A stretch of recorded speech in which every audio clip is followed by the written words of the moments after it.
Welcome back, listeners, to Learning from Friends. This is Cade Curtis, your tour guide on this journey. As what we've been starting to do the past couple of weeks is I'm going to introduce the topic. Before introducing the topic, I'm going to read through a thought for the day, kind of like a quote, something that kind of pops out to me. And all these are coming from my mom sending fun little things during the week just to kind of lighten up my day. This one comes from the ever-famous Anonymous. It goes, "Candles melt away as they are used. We often feel we are the same. Burning up, burning out, burning down. What we must remember, though, is how we light the room of this world in the time allotted to us." Now, with today's topic, I'm going to be discussing with my friend, Daniel Welker, about his journey as a minister in the Church of Christ. There was a lot to learn here, and I feel honored that Daniel is actually going to sit down and explain to us about his path of being a minister for his congregation. Now, please remember, this is one person's account, and not to be spoken for everyone within the Church of Christ community. And secondly, I'm not promoting any particular religion over another. Now that's welcome, Daniel. Welcome to the podcast. Hey, Cade. I appreciate you having me, and I've been looking forward to doing this for some time now. We finally got our schedule freed up enough to make it happen. Yeah, it's one of those between going on, we see each other at bowling, or I'm doing something with school, or you're running back and forth between. Life's challenging to meet that kind of together. But let's go into, how do we meet each other? How do we kind of know each other? Well, I like to say that we bonded over free stuff. Sunday at the bowling alley, they used to have that if you were in a league, you could bowl for free.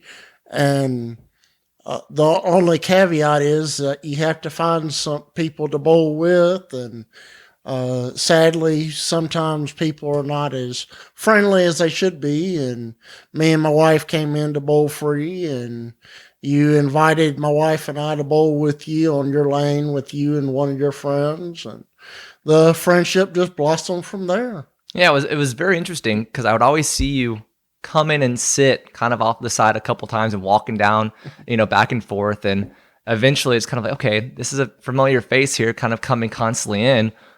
And I've noticed sometimes you would not go out and bowling. So I that was the one day I was like, you know what, let's come on over here and sit. And it's ever since, it's been a nice little communication back and forth. And it was on a Sunday. So it's kind of ironic of, we're going to talk about church here, and it's on a Sunday. We're going to sit back and talk about that as well. That's kind of how we met. Is there any, funny stories or funny memories that you've noticed over the years that maybe I've forgotten? Well, one of my favorite memories, I guess, with you is going candlestick bowling for your birthday, and kind of with what we're going to talk about today, getting to know somebody from a different walk of life. I know you've challenged my thinking in a lot of things. You're the same as well for me. You've challenged a lot for me. It's I've just really enjoyed getting to broaden my horizon, if you will. That's always important with a good friendship, is to kind of challenge each other in order to become better people. Now, for me, one of the funny stories is we would go on, I consider it funny for me, we would bowl during the summer because they had the bowling pass. And we would sit down, and I'm trying to get better at my bowling, trying to get better, as we both are. And I'm really aggravated myself. And I go, you know what, Daniel, each time I have an open frame, I'm going to give you a quarter. And it became kind of a continual, as man, I'm losing a lot of quarters up here. I'm glad I didn't wind up losing more, but that's my kind of just funny little thing that I remember on that. Now, before going a little further, describe yourself, because a lot of people, again, our audience don't know who Daniel Welker is. Well, I've definitely done some different things in my life. I have kind of always wanted to go on the path of becoming a minister, but there's always little side roads going down. When you first meet me, you would probably never think that I used to wrestle alligators. uh, One of the not so smart things I did in my past, and I guess now you could say I'm trying to go down the path of wrestling souls. So I like that wording. yeah. So before going into the interview, whenever someone pulls up the words Church of Christ, there's a lot of miscommunication or misideas about people have about the church. Is there anything that you want to discuss about those to kind of clarify before we dive deep into this? Well, there's a lot of times that when I tell people that I go to or work with a Church of Christ, they say, "Oh yeah, the Church of Christ. Y'all are the ones that believe that y'all are the only ones that are going to heaven," and that's kind of a misconception. Really and truly, we just believe that the people who follow what the Bible says are going to heaven. And to be honest with you, there's some people in the Church of Christ that are not doing what the Bible says, and they're at risk of not going to heaven. So it's kind of not a fair shake to say that the Church of Christ believes that they're the only ones going to heaven. Okay, that's definitely a good start, because I know we all have those little preconceived notions. Yeah. And what made you want to go into ministry? Well, I love working with people, and ministry puts you into the three key aspects of people's lives: when they get married, when they get buried, and when they become a Christian, or other life things that come a thing. And I love it because you get to be in places that you normally wouldn't if you were not a minister. There's times that maybe someone's sick in the hospital and they say, "Oh, I don't want visitors." And they're like, "Except for you, Daniel, because you're my minister." Yeah. So it's kind of nice to be an exception to the rule. Yeah, always providing that extra bit of love. Mm-hmm. That's kind of needed there for it. Now, do you have a family history with ministry? Yes, my dad was a minister, and my granddad was a minister, and that's my granddad on my dad's side. And my granddad on my mom's side, he actually used to build and help churches get started. Oh, wow. And actually, and as we'll get to later about the ministry school that I just finished up from, I got invited to preach at a supporting congregation. And my granddad on my mom's side, he died when I was about 2 years old. So I never really got to establish a relationship. But I found out that one of the supporting congregations that I was invited to come preach at, my granddad helped build the church, like literally, put the nails in. Oh, wow. And that was really cool, getting to preach there and just kind of looking and thinking, my granddad used to sit in these pews, and now I'm preaching to another generation, and it was just kind of a humbling moment. Yeah, that's a full circle kind of range there on that. And I love walking to buildings where you can feel that history, you can feel that past, because it's an important piece. Mm-hmm. It's definitely an important piece. Now, you were a preacher's child. What was that like, coming in and having to live up to that? It could definitely be nerve-wracking at times. I used to say that I would never leave my room unless I was fully dressed because I never knew who was in my living room. And my dad, every time I would leave the house, he would say, "Now, son, I need you to remember two things. Remember who you are and whose you are." So I need to remember who I was, which is a Christian, and whose I was, which was his son. And everything I did reflected on him. I don't know how many times um, my dad would hear, like, your son was yelling too loud at the football game on Friday night. And, he'd be like, it's like if the worst he's doing is yelling too loud at a football Exactly. game. That's an easy one. He's doing pretty good. Yeah, for sure. It's weird of looking at some of those that I do know that were in the preacher's son, and some of them have gone the other direction and some have followed that path. So it's interesting always seeing where that kind of goes back and forth. Now, you grew up in Alabama, is that correct? Correct. So yeah, you definitely had a different community as well in comparison to where I live in Georgia. So that's just, different expectations, different stuff that's going in place. But that's really cool to see that you've made it from Alabama into Georgia. You lived in Tennessee for a little while. You lived in Florida for a little while as well. Yeah. Like, it's very much a Southeast kind of person. Yeah. Going with that. Now, what was your involvement in the church as a child? Well, I always say, growing up as a preacher's kid, you could say that I had a little bit of a drug problem. My dad drugged me to church. He drugged me to VBS. Oh, wow. He drugged me to the gospel meetings. But, my dad helped me preach my first sermon when I was 11 years old. 11. So here I am, 32. You could say I've been preaching off and on for 21 years, which is pretty crazy for a guy that's only 32 years old. And that's experience right there that you can't take away, especially at 11, kind of getting that footing, getting that understanding. That shows a maturity level as well to be trusted to go up and preach at 11 years old. Mm-hmm. Now, I'm curious here. Do you remember what was your first sermon on? It was on the tongue. I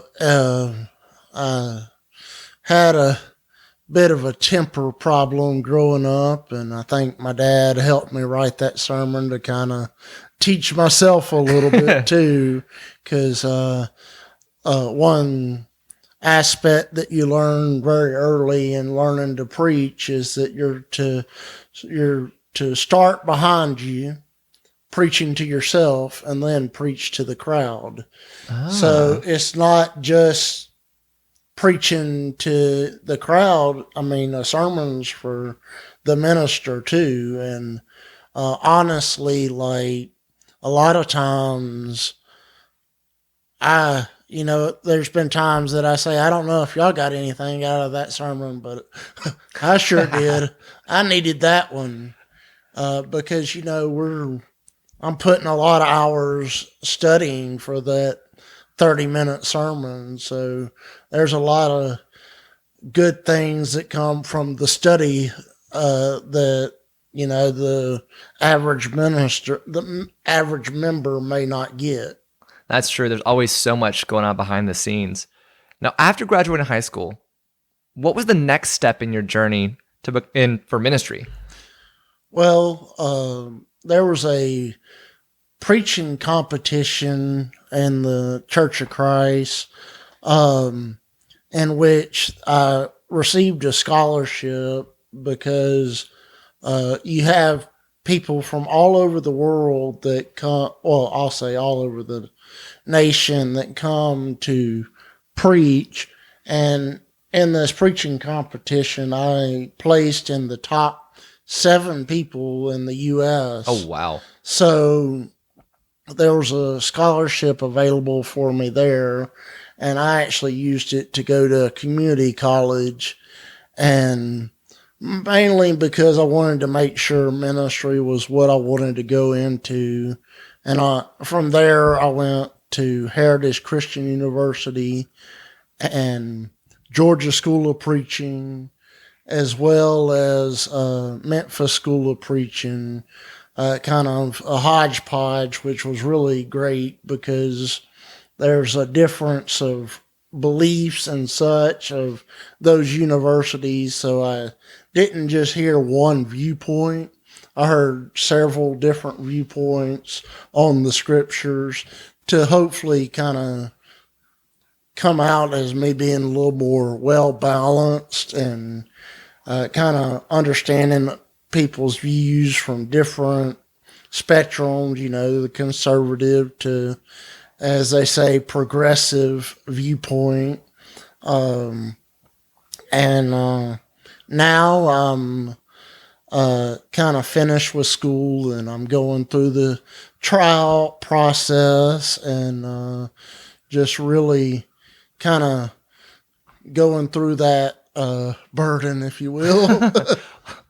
Yeah, I always say in class, whenever I'm teaching, is looking throughout the room, there may be a individual run into the classroom and then stand there for about 2 or 3 seconds, then run right back out. Everybody's going to have a different interpretation of what happened with that event. And it's important to realize that inside a congregation as well, that not everybody, as you said, not going to be coming from the same walk of life and different interpretation for it. Now, was it necessary for you to have to go to college, or is there other paths like an apprentice to be able to become a minister? I don't know that it's necessarily 100% required to go to college, but it definitely helps, and definitely helps in the eyes of congregations. There's some congregations that they tell you don't even apply if you don't have a college degree. But sometimes it is who you know, because I've had some friends that didn't go to college, but they're ministers, and it's mainly because their father was a great minister. So they kind of get the pass on college because of who they are. Yeah, their family name. Their family name, yeah. Now, there are so many different elements inside the church. In wanting to kind of build that resume, what are some things that you have done in order to kind of show yourself better when applying for a minister's position? Well, I've been a youth minister at congregations, and that was kind of volunteering mostly. And you teach Bible classes to kind of prove your worth. And there's also, I guess, little outside accreditations that you can get, like the School of Evangelism. Rob Whitaker, he has a little degree that you can get, and I've gotten that. And there's also a little degree called Fishers of Men, which is about a 13-week course, which after every week you have a bunch of homework.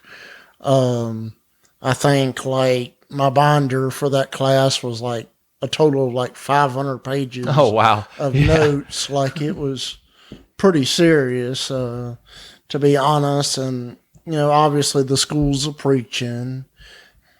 I've gone to go preach and fill in at congregations just to kind of build my resume a little bit, because there's a lot of people in the interview process will say, oh, do you have any sermons on YouTube? And I'm like, well, I filled in at this date. And you really have to keep a log there so that you can literally say, oh yeah, if you look at such and such a service on this XYZ date, like I was preaching there. How did you come to how do I walk in when someone's fit to fill in for somebody? Is it is that a word of mouth deal? Like, oh, I know that he's a good minister that could fill in for us for this day? Or is it you just have to walk in and be like, hey, can I get on a list or something? It's definitely kind of a who you know thing.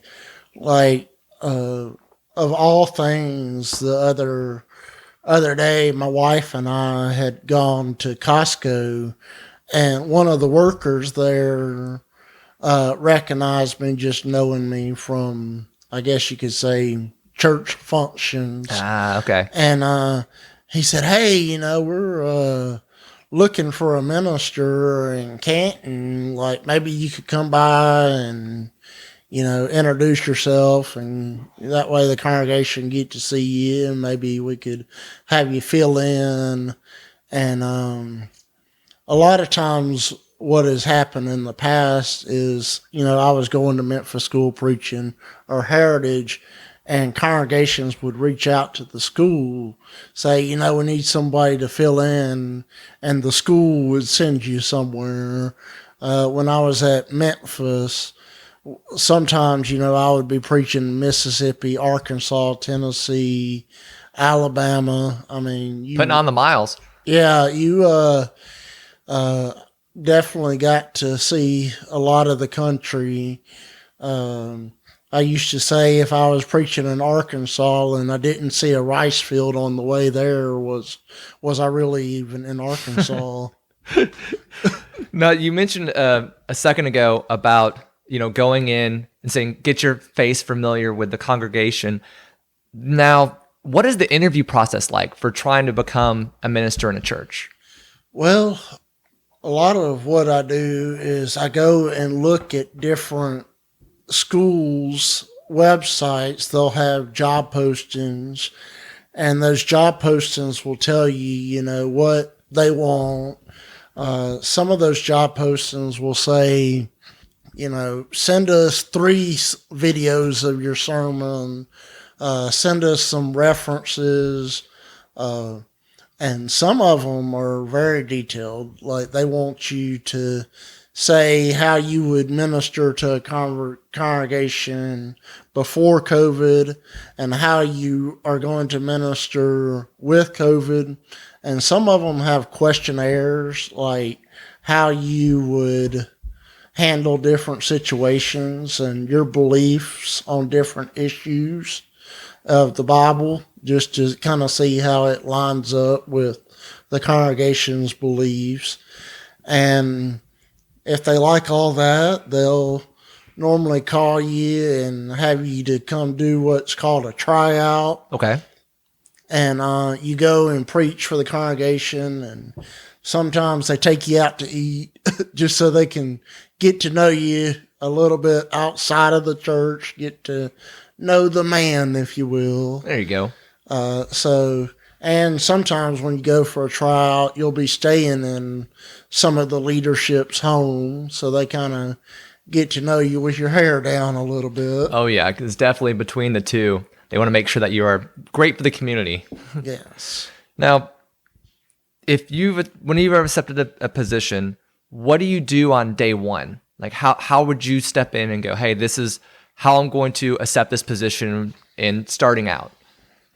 Well, definitely move slow, because a lot of times you're filling the shoes of a past minister, and there's a lot of that. Well, our old minister wouldn't have done that, or that's not how we do things around here.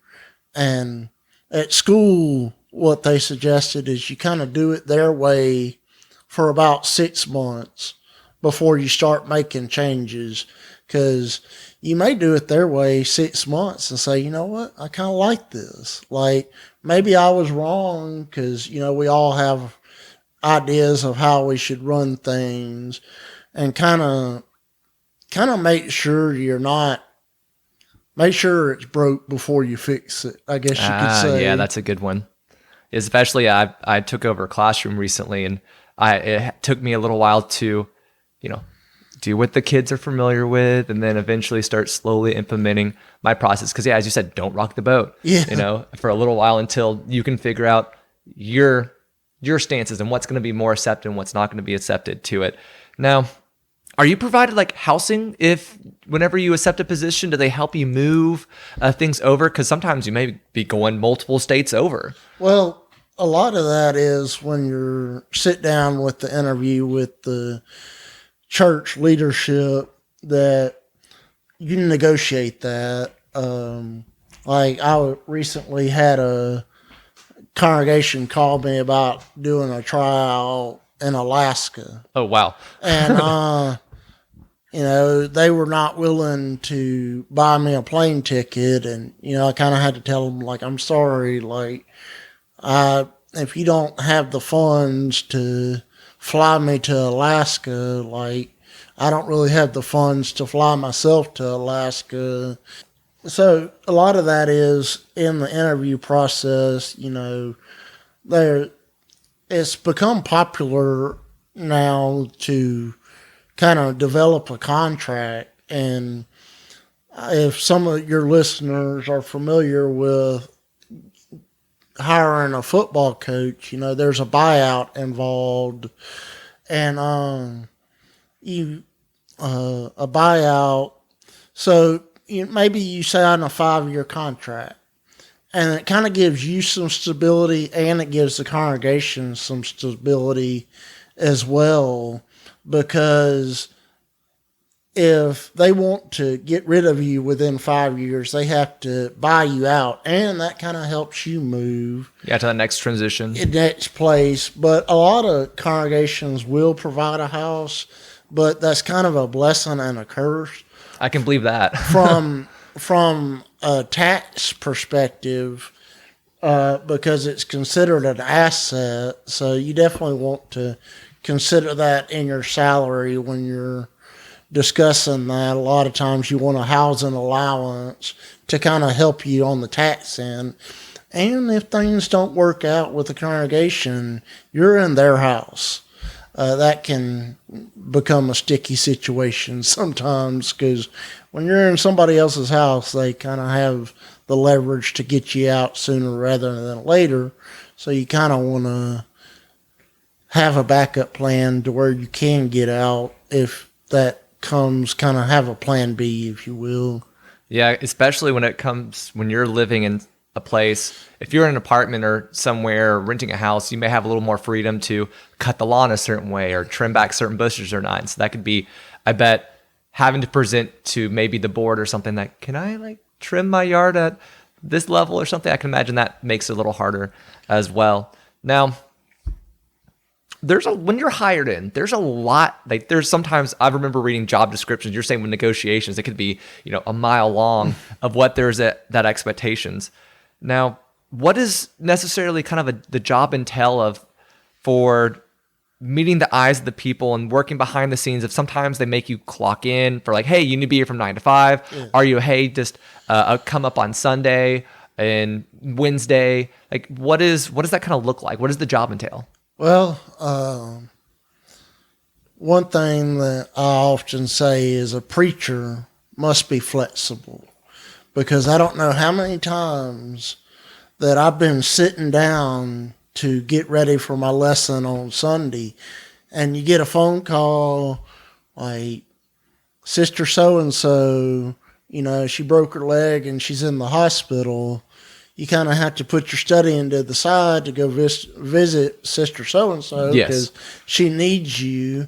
And the life of a minister, one of my friends who's a minister, he's actually not put minister on his door. He's put the term servant. Ooh, he says that he's a servant. And I find that a lot more accurate, because sometimes as a minister, my job is to sit in a bleacher and watch a little kid play a soccer or football game, or sometimes you may have to watch a kid play piano or something. So just getting out in the community and kind of getting to know that, and it's a lot more than just preaching a sermon. There's a lot more that goes on behind the scenes that you don't realize. Yeah, you really have to be that representative.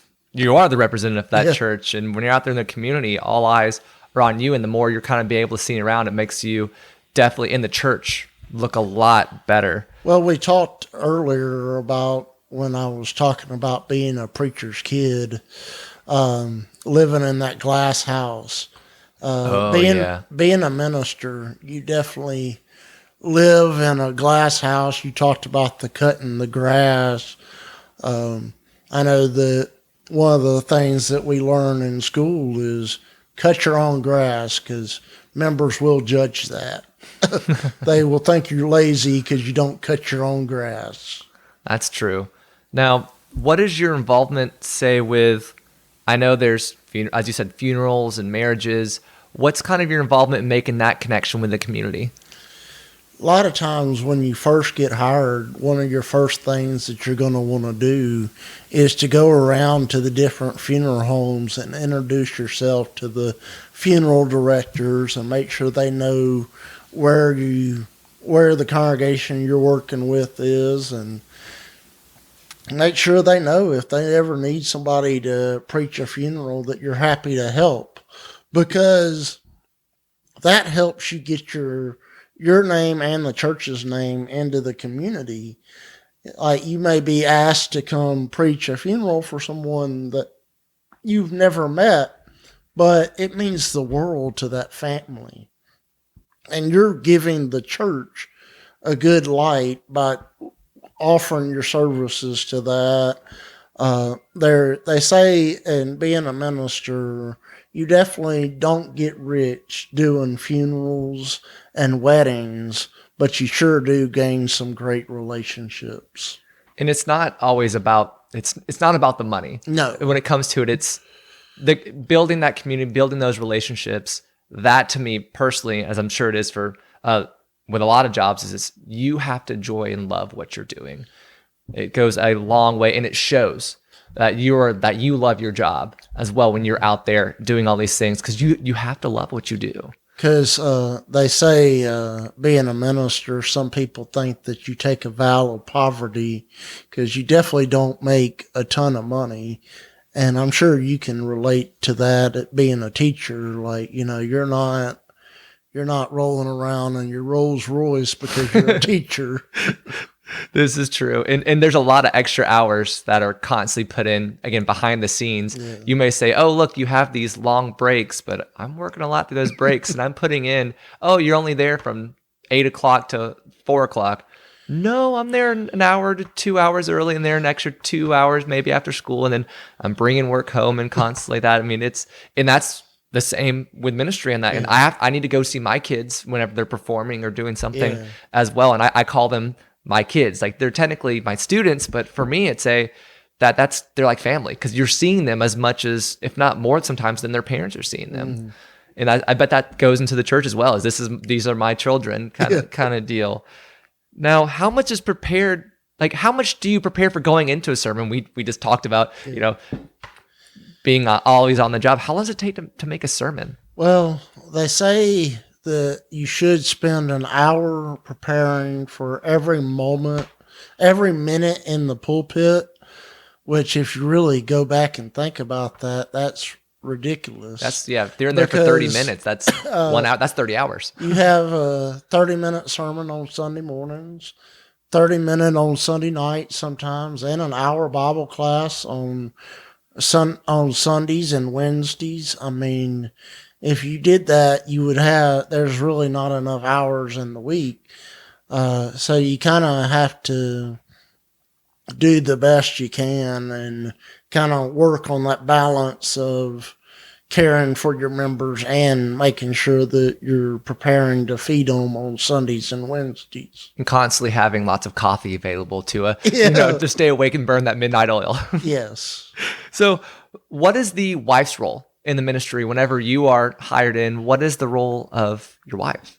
Well, it's kind of unspoken in a lot of ways that when you hire the man in the relationship, that the wife is too. I know almost, as a matter of fact, some of the ministry positions I've applied for, they say, if it appeals to your wife, we have a secretary's role as well, because they recognize that the wife does a lot of work, and it definitely helps, because there's a lot of times that she's in tune to things that are going on that I don't realize.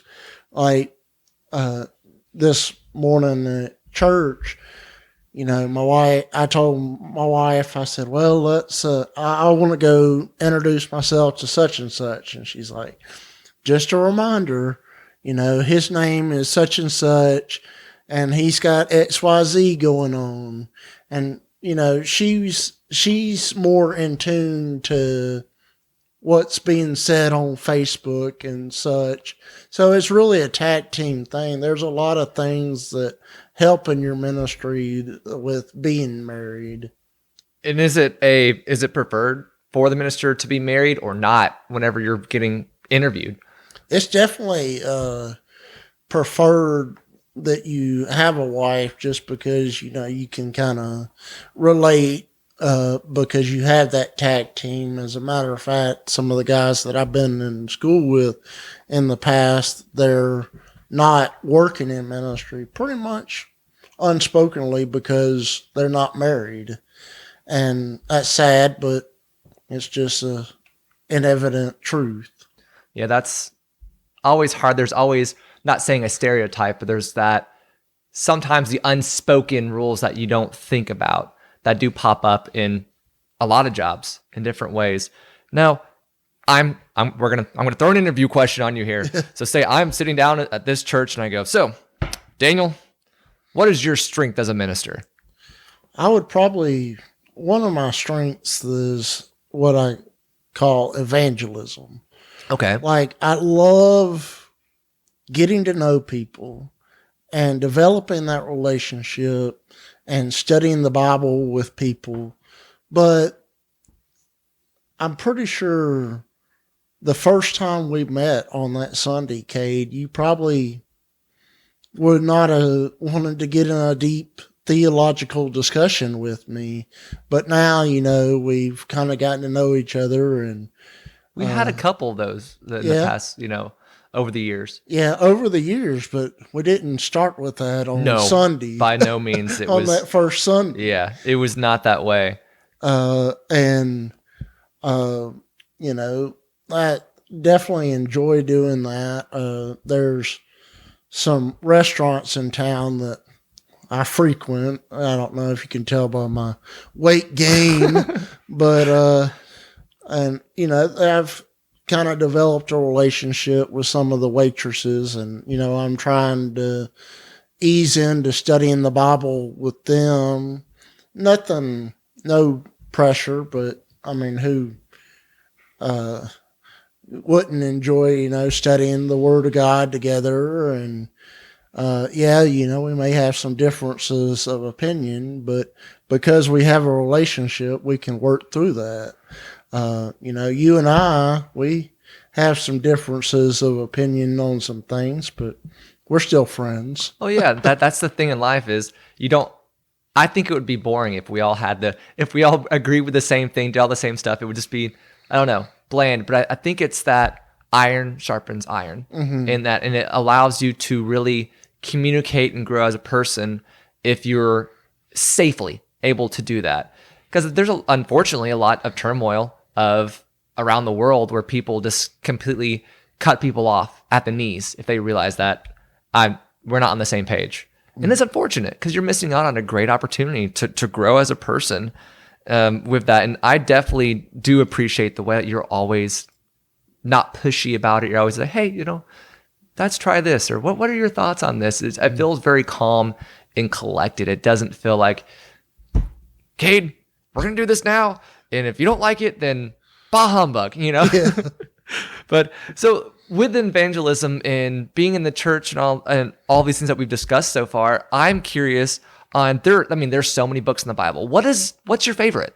Probably the book of James. And it's partly because it helps struggling Christians. That's kind of really what that book is all about. And it's not the most beautiful book.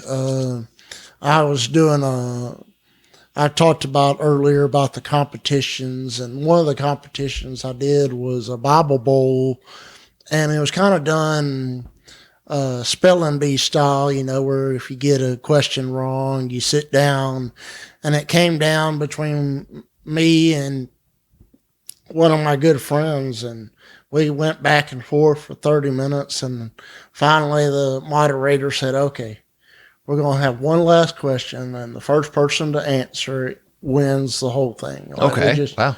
we just got to move on. And the question was, what's your favorite book of the Bible? And I said, James. And the moderator goes, James? Nobody likes James. Like, why do you like James? And it's mainly because the book of James is challenging.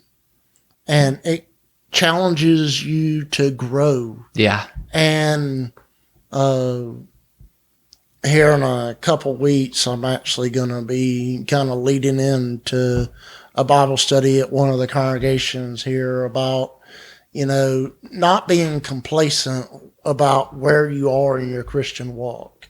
And the book of James really pushes you to further your walk with God. That's phenomenal. Because I didn't expect that to be your choice as well over the years, because we all have our different ones that kind of pop out there for it. Now, I'm sure you've seen all kinds of different walks of life and all different kind of experiences to it.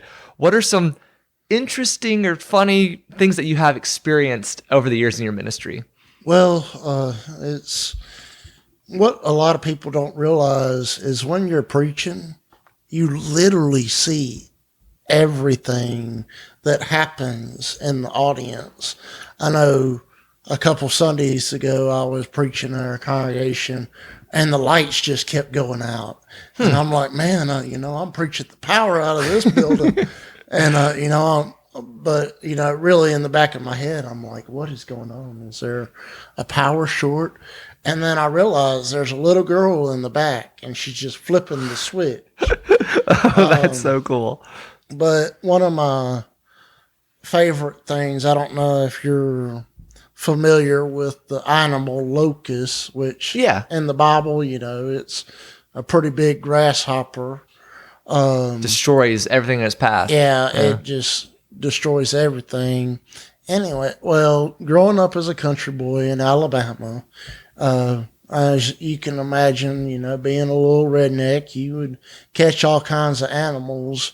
And one Sunday before church, I had caught a bunch of locusts there in Alabama on our farm. And I had them in a jar. And there was a little girl at school that at church that I was kind of fancy to, I guess you could say.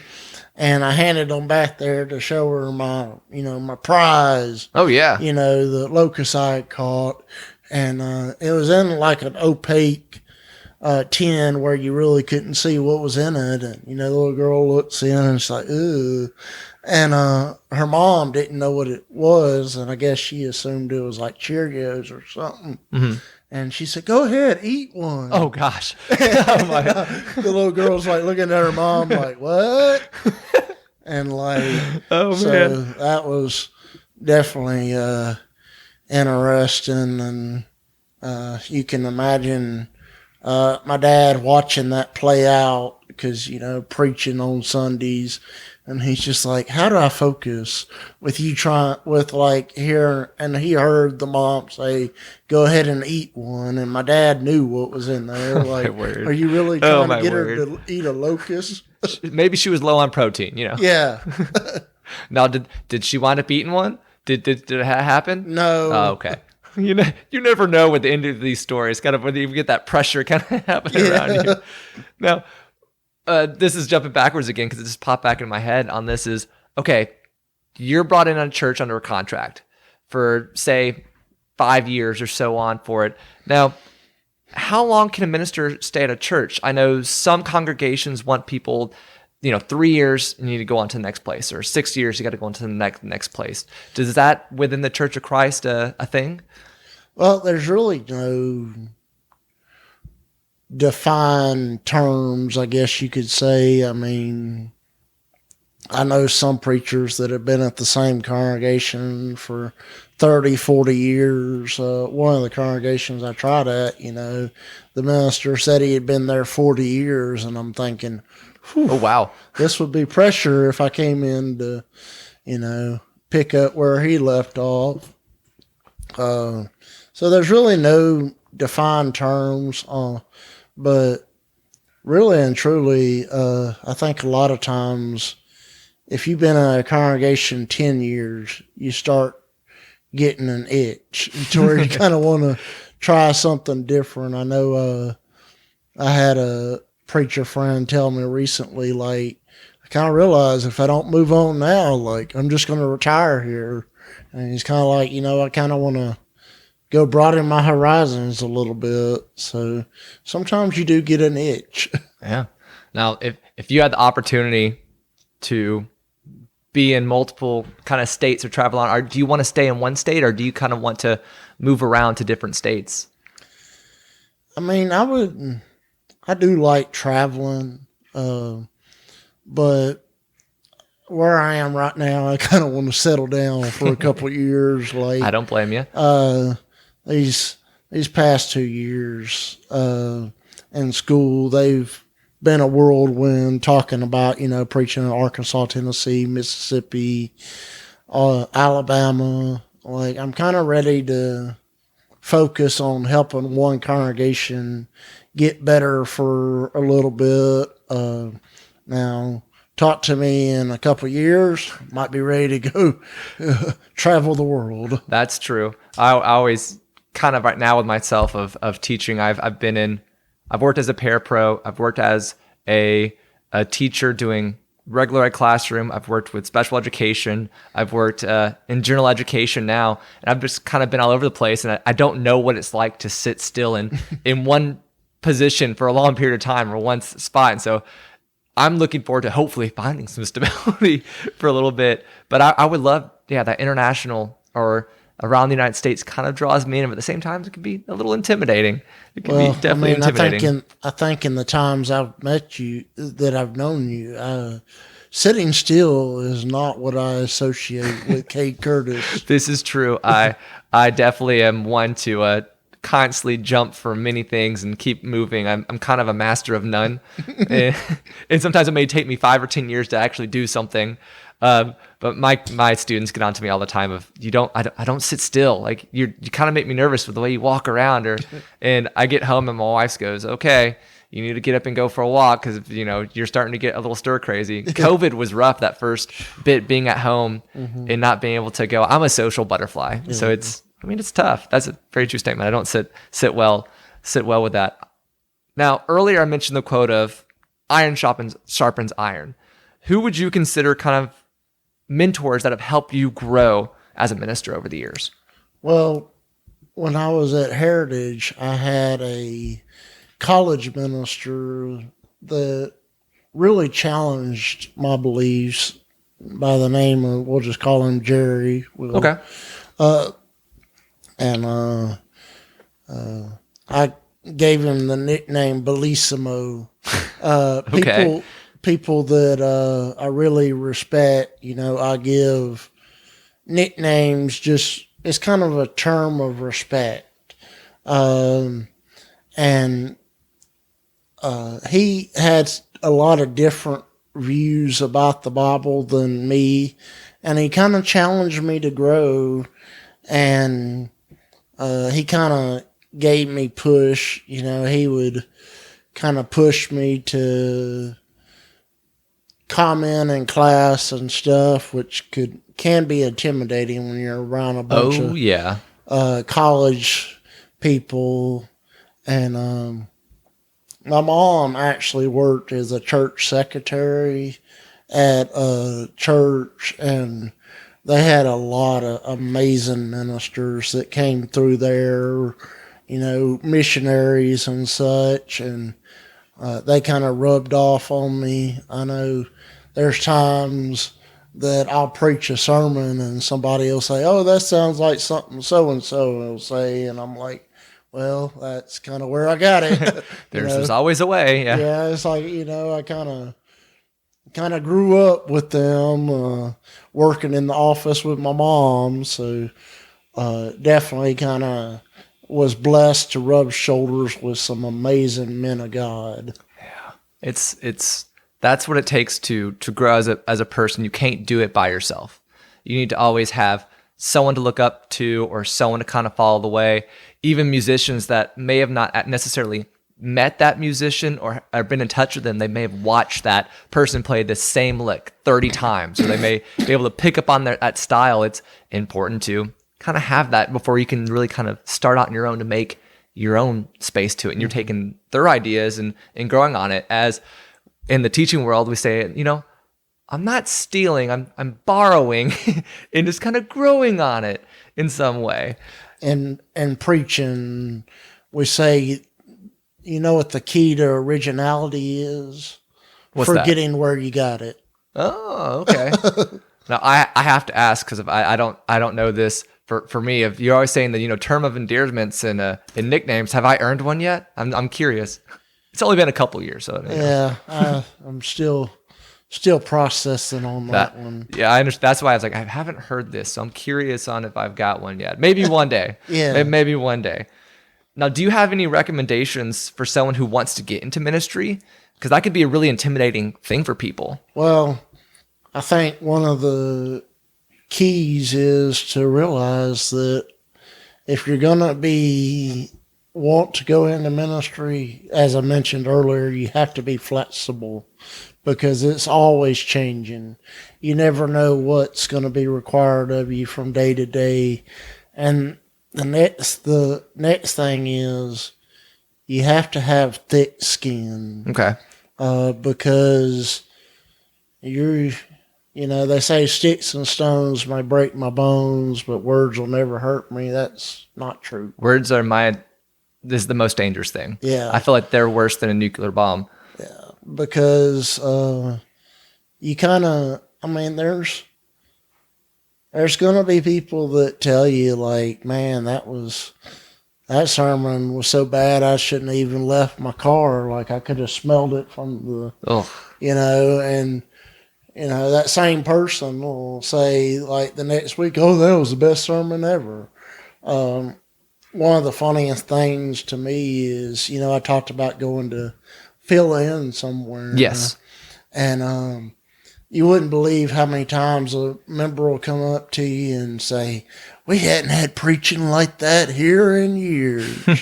And, the preacher, you may go out to eat with him afterwards and be like, I literally preached on that 3 weeks ago. Oh, my word. Like, I don't know what they're talking about. But, it's kind of you kind of have to take comments light, like praise light and criticism light, because you don't want the praise to let your head get too big, and don't let the negative comments cut you down too much. One thing I would tell someone that gets into ministry, don't quit on Monday. Oh. Because there's some Sundays that are terrible, and Monday you get up and you're just ready to quit your job, but you never know what's Wednesday. You may see someone become a Christian that you never thought, and it's like, man, I'm glad I didn't quit on Monday. So don't quit on Monday, because you never know what Wednesday or the next Saturday has in store. Yeah, and you never know, as you said, like whenever someone's going to become a Christian on that, you never know who you're affecting. You never know, like you may have made 50 people angry, but you reached that one and it changed their life.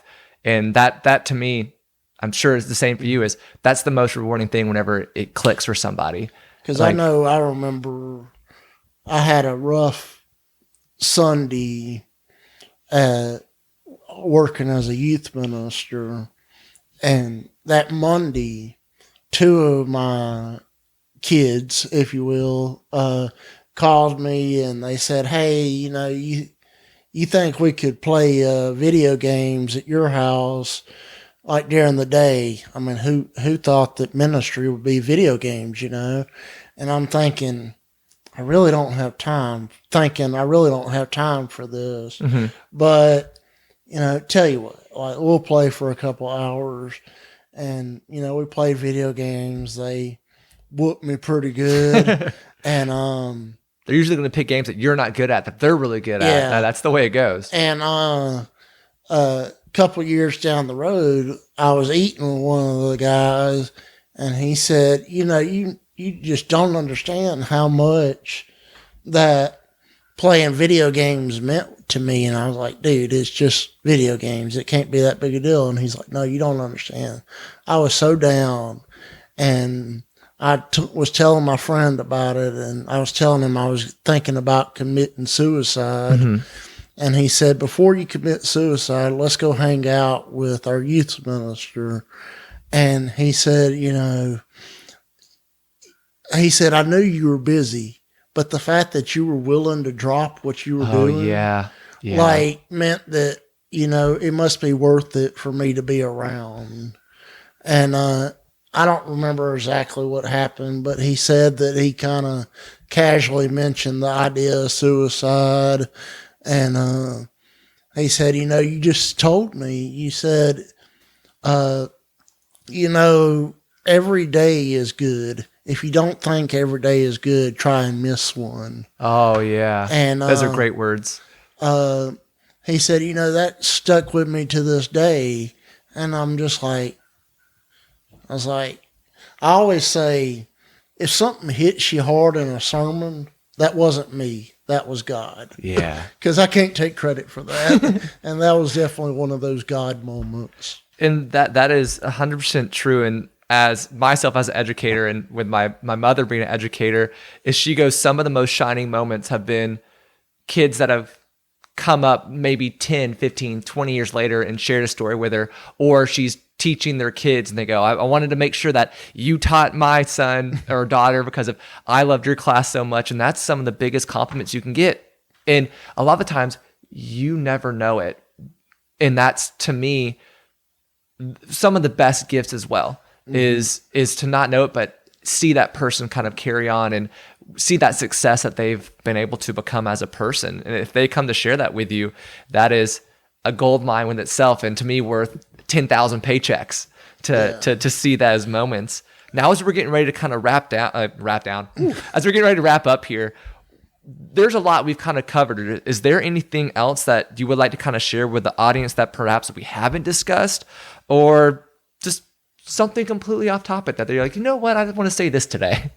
Well, I guess I'll kind of close with two things. One, I talked earlier about, I love to study the Bible with people. Yes. And no pressure, but if you say, that Bible is pretty confusing, I'd love for somebody to study it with me and just kind of help me kind of interpret it. If that's something that one of your listeners would like to do, they are more than welcome to reach out to me at Daniel_Welker20 at yahoo.com. So that would be DANIEL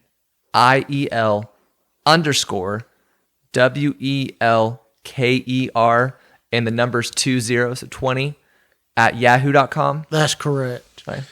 And the last thing that I'll say, anytime I'm doing a Bible class and stuff, I'll always kind of end by saying, now, are there any comments, questions, or if I'm in a good mood, smart remarks?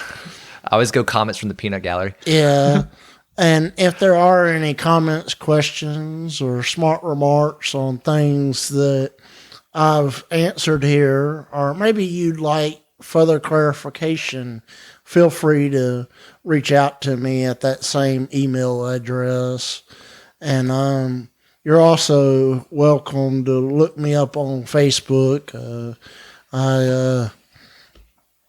It may be harder to get me to accept your friend request on Facebook because I do some searching, because I don't just accept just anybody on there. But if you send me a message on Facebook, I will respond and in that way. But the email would probably be better. That's a kind gift right there, to be able to invite someone in that you may have never known. Social media can be a scary thing sometimes. But no, that's wonderful. And how would they search for you on Facebook? Would it be Daniel Welker, or like Daniel C. Welker? How is it going to pop up if they kind of see it? Just look up Daniel Welker, and probably want to make sure that it's the one that went to Memphis School preaching or Heritage Christian. So they could see that little bio information. Yeah. Is it like, would it say like Woodstock, Georgia, or Kalamazoo, Michigan? Because that sometimes pops up as well. It's probably Canton, Georgia. Okay, gotcha. Well, Daniel, I want to thank you for coming on here and sharing this with us today. I've learned a lot. I'm hoping our listeners have learned a lot. But just, one last little reminder that this is one person's account and not to be spoken for for the entire Church of Christ community. And secondly, I'm not promoting any particular religion over another. This is just kind of that giving the opportunity for you, the listener, to learn something new, learn something a little different, because that's the whole point of learning from friends here is to sit back and learn this. So don't forget to like, subscribe, tell a friend. You can email me at cade@learningfromfriends.com, which is cade is spelled CADE. You can leave comments, remarks, and everything out there. But most of all, as the day is coming to an end, always remember to let your curiosity fly high. And I will catch you next time. This is Cade Curtis from Learning from Friends.